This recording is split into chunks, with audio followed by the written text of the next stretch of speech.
Have you ever given everything you had to someone only to one day realize they've quietly erased you from their life, not with a fight, not with tears, but with silence, with distance, with a decision that didn't include you? It doesn't arrive with a dramatic bang. It arrives like a whisper, like a letter, a simple envelope sealed with absence, not ink. That's how it began for me. The sun was just starting to fall behind the magnolia trees, casting shadows across the rose beds I'd been pruning all afternoon. I was still wearing my wide-brimmed hat and dirt-covered gloves when I heard the mailbox rustle. Usually, it was junk mail, catalogs I never read, donation letters I never opened. But that day, something felt different. The envelope was thick, stiff, and far too formal to ignore. My name, Mrs. Mara Whitmore, was typed in a lawyer's font I'd come to recognize over the years. I didn't open it immediately. I placed it on the kitchen counter next to the watering can and peeled off my gloves slowly, like I already knew something painful was waiting inside. And I was right. I unfolded the letter carefully, smoothing its creases as if I could soften the meaning of the words, but they were sharp, clear, final. Please do not attend the upcoming Whitmore family reunion. It's best we part ways for now. Signed, simply Graham. No salutation, no warmth, just his name, etched onto the page like a verdict. My son's name, my only child. I stood there for a long time in the quiet hum of the kitchen, feeling the weight of the sentence settle into my bones. The breeze from the screen door lifted the corner of the letter. I pressed it back down with my hand and stared at the ink, hoping it would blur, fade, disappear. But it didn't. Eventually, I picked up my phone. My thumb hovered above the keyboard for several seconds. There were 100 things I could have said, 1,000 ways to respond. But I chose just one word. Understood. No punctuation, no question, no emotion. I hit send. Outside.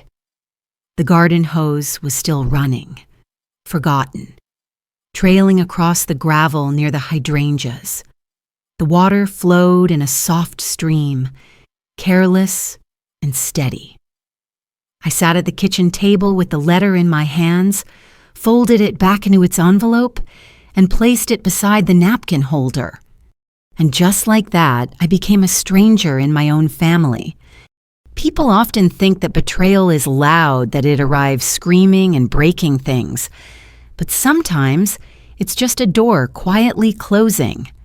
Sometimes it's just a child choosing reputation over relationship.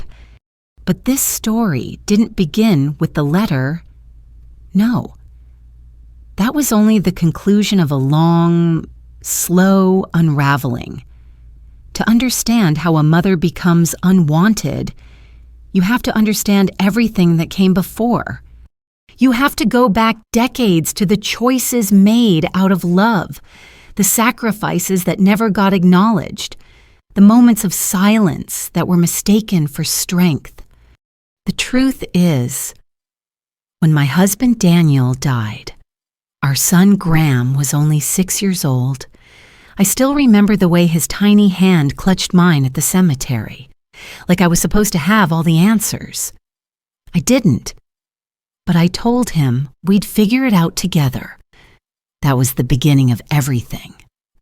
We sold the house, the one with the lemon tree and the peeling white fence, and moved into a small apartment on the south side of Charleston. It wasn't much. Thin walls, dim lighting, but it was ours. I worked mornings at the middle school and evenings at the library, on weekends. I picked up tutoring jobs and shifts at the bookstore on campus. My PhD program slipped away one deferred semester at a time until one day. A letter came saying I was no longer enrolled. I smiled and told Graham I'd go back someday. He was too young to understand, but I was proud of how bright he was, how driven.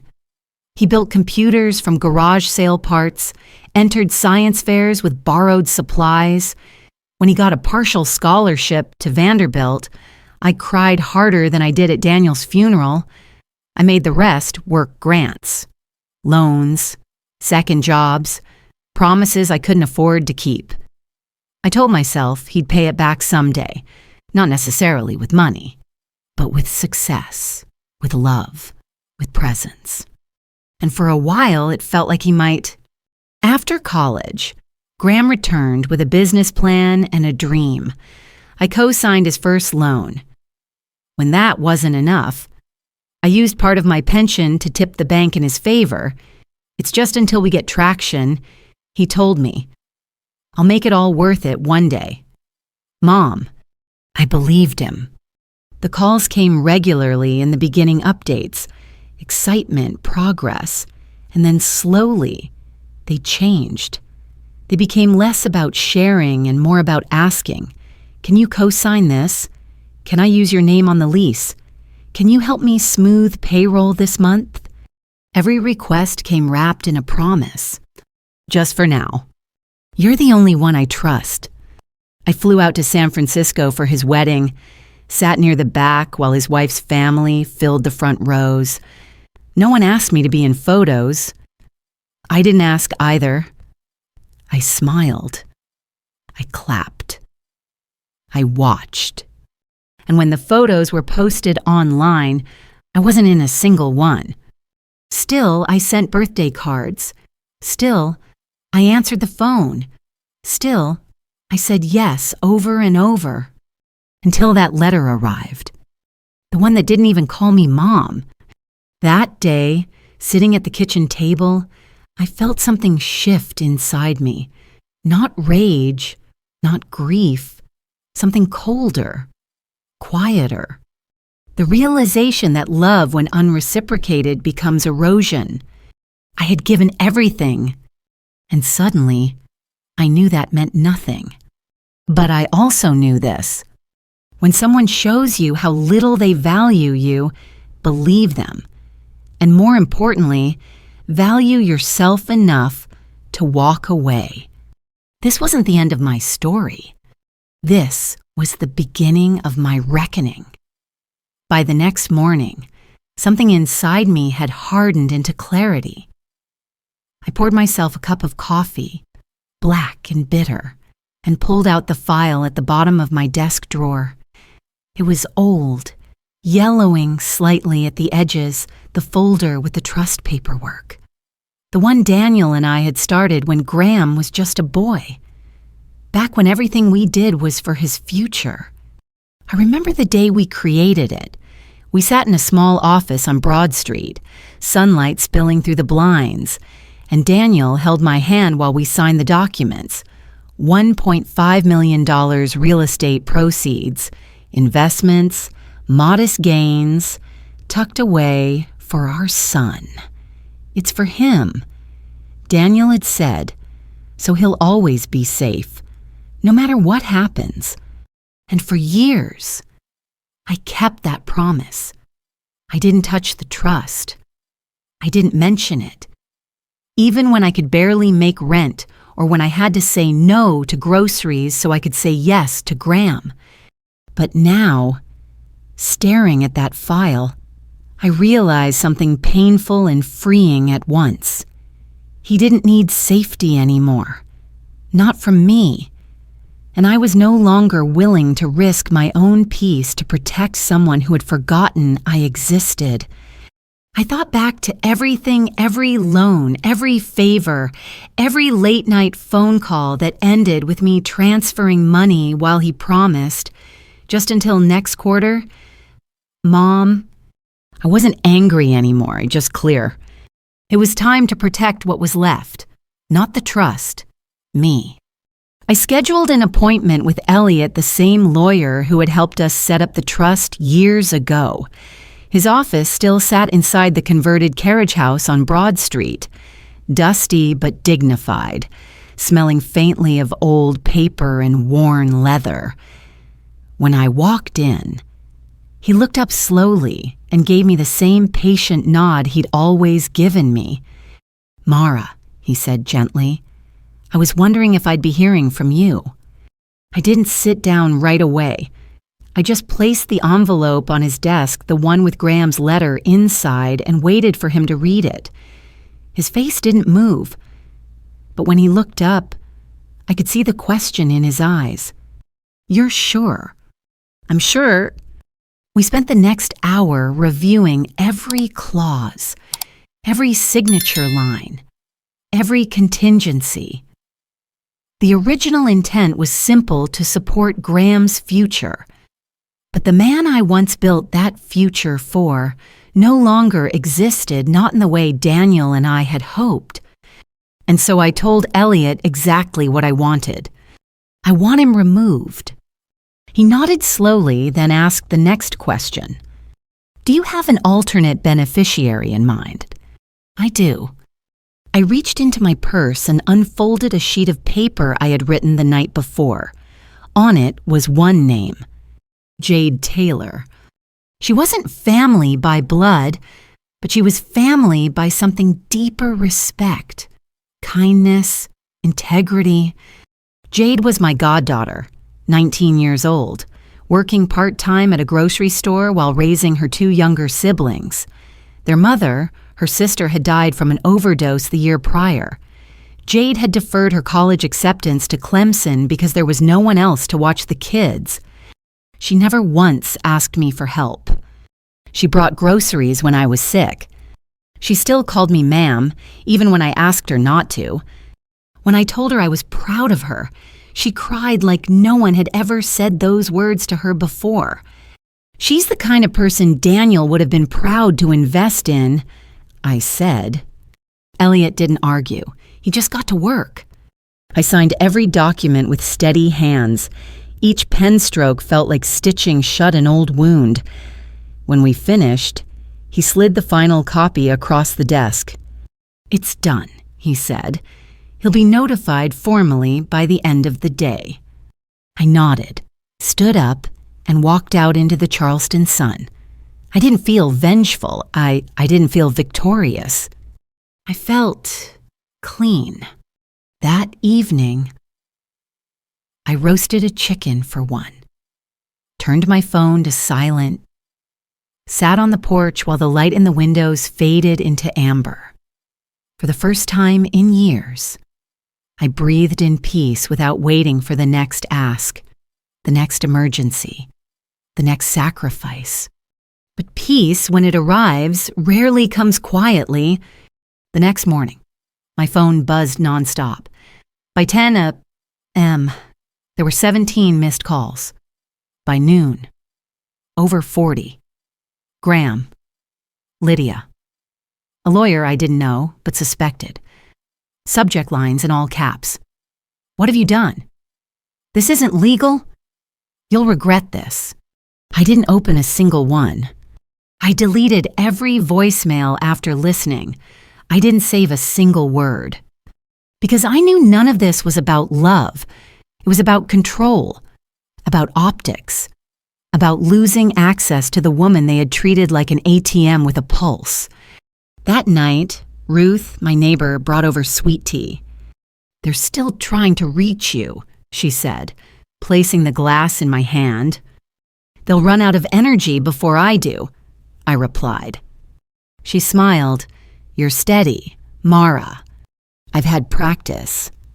2 mornings later, there was a knock on the door.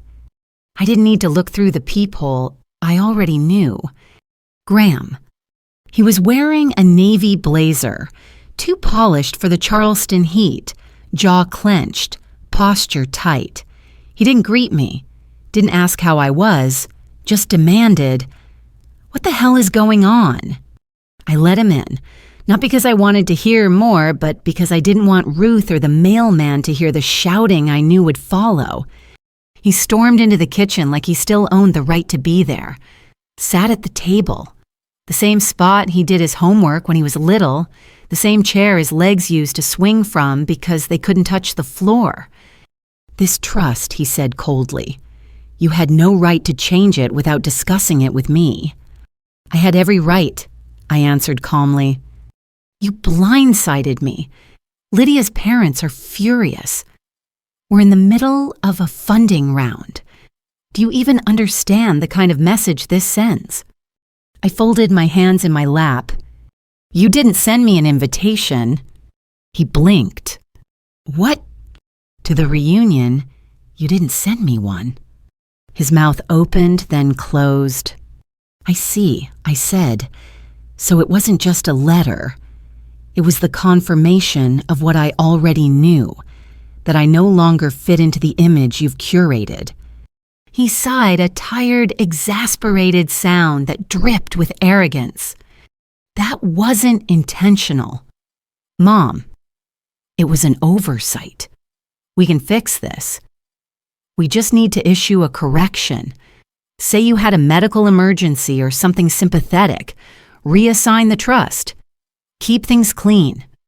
It's not about appearances, I said. It is, he snapped. It's about preserving the brand, the family legacy. You've detonated everything over a misunderstanding. I stood slowly. You cut me out emotionally long before I cut you out financially. He stared at me, his expression unreadable. That's not fair. Neither was asking me to co-sign 3 business loans and then pretending I didn't exist. I saw it then. The shift behind his eyes. Not sadness, not remorse. Strategy. Damage control. He stood, adjusted his blazer, and muttered, "We'll see what our lawyers advise." He didn't apologize, didn't thank me, didn't hug me goodbye. He just left, and I didn't follow. That night, Elliot called me. His voice was low. "There's something I need to tell you, Mara," he said, "and I didn't want you to hear it from anyone else." He told me that 3 weeks earlier, Graham had submitted paperwork attempting to use the trust, my trust, as collateral for a private lending deal. He had presented himself as the authorized manager. He wasn't. Legally, he couldn't. But he was banking on one thing, my silence, my trust, my history of saying yes. Elliot said, if you hadn't reassigned it when you did, and the deal collapsed, which it likely would have, you could have been liable. I sat at the kitchen table long after that call ended. I didn't cry. I didn't rage. I simply understood. He hadn't just excluded me. He had gambled with me. And he would have done it again. I walked to the trash can and dropped the legal envelope, still unopened, into the bin, ripped it in half. Then again. That was the last thing I owed him. 3 days later, I received a message from Jade. It was short, polite, almost shy. She asked if we could meet, said she wasn't sure what this was all about, but wanted to say thank you. I told her to meet me at the First Citizens Bank on Rutledge Avenue, Monday afternoon, 2 o'clock sharp. She arrived 5 minutes early, wearing the same faded green hoodie I'd seen her wear all winter, her hands tucked into the sleeves like she was trying to take up less space. Her eyes scanned the marble floors and the high ceilings like she didn't quite believe she belonged there. I smiled and waved her over. You do, I said gently, as if I could hear her thoughts. We sat with the banker and I explained everything. The account was in her name. The funds would be used for tuition, books, housing, whatever she needed to get back to school and build a life that didn't require sacrifice after sacrifice. I kept the language simple, the tone steady. No legal jargon, no pressure, just clarity and care. Jade didn't say much. She listened, nodded. Her fingers clutched the side of the chair, but she didn't interrupt. When we were finished, we stepped outside, and she turned to me slowly. Her voice caught on the edges of her words. "No one's ever done anything like this for me." I smiled, brushing a stray curl from her face. "You earned it, sweetheart. I just helped open the door." She hugged me tightly. It wasn't a thank you hug. It wasn't out of obligation. It was the kind of embrace you give someone who reminded you that you matter. That same week, I started volunteering at the neighborhood community center, Tuesdays and Thursdays. Nothing fancy. I taught a small group of young women how to read loan contracts, understand interest rates, and open savings accounts that couldn't be drained by someone else's ambition. I brought snacks. I made copies. Most of them didn't ask questions at first, but they came back, again and again. They came because someone finally treated them like they were worth preparing for the future, not just surviving the present. It felt right. It felt like something I should have done years ago. That Friday night, I stood in the hallway and pulled down the cedar box from the top shelf of the closet. Inside was a photo frame, one of the few I hadn't taken down after Graham got married. The picture was old, creased slightly at the corner. It showed him at 8 years old, holding a paper trophy made out of construction paper.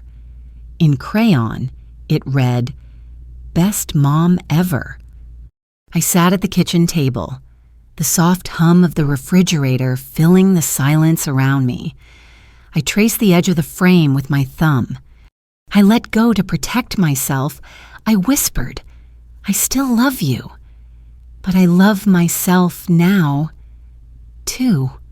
The next morning, a courier delivered another envelope, this one from Graham's legal team. Formal, cold. The language inside dressed legal threats in concern, wrapped ultimatums in politeness. I didn't even need to open it. I already knew. I folded it in half, slid it into the drawer where I kept expired coupons and old grocery receipts, and walked away. By dusk, I was packing a suitcase. Nothing dramatic, just a few things. Comfortable shoes, a soft sweater, my old journal.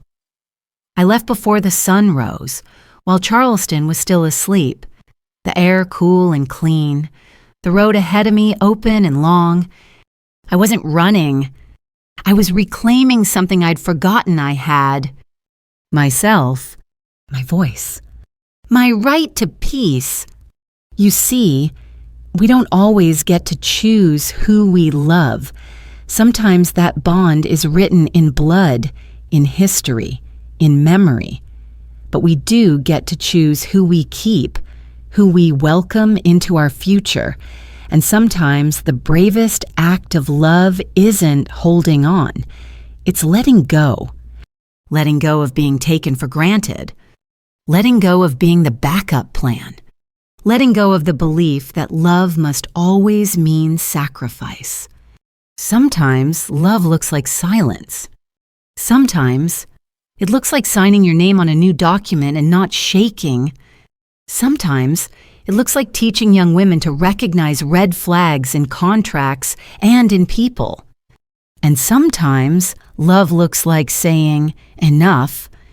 There are moments in life when we are called to choose ourselves, not out of selfishness, but out of survival. Because there comes a time when the very people we once would have done anything for have built a life in which we no longer fit. And that's okay, because our value was never theirs to define. If you've ever been made to feel like your worth expired once your usefulness ended, if you've ever had to walk away from someone you gave everything to, if you've ever had to rebuild not just your trust, but your sense of self, I want you to know you are not alone. I read every story you send, every word. And somewhere out there, there's another woman sitting quietly by a garden hose that's still running, realizing that her silence isn't weakness, it's wisdom. Her stillness isn't surrender, it's strength. Her goodbye isn't failure, it's freedom. And for the first time in years, she's not waiting to be seen. She already sees herself,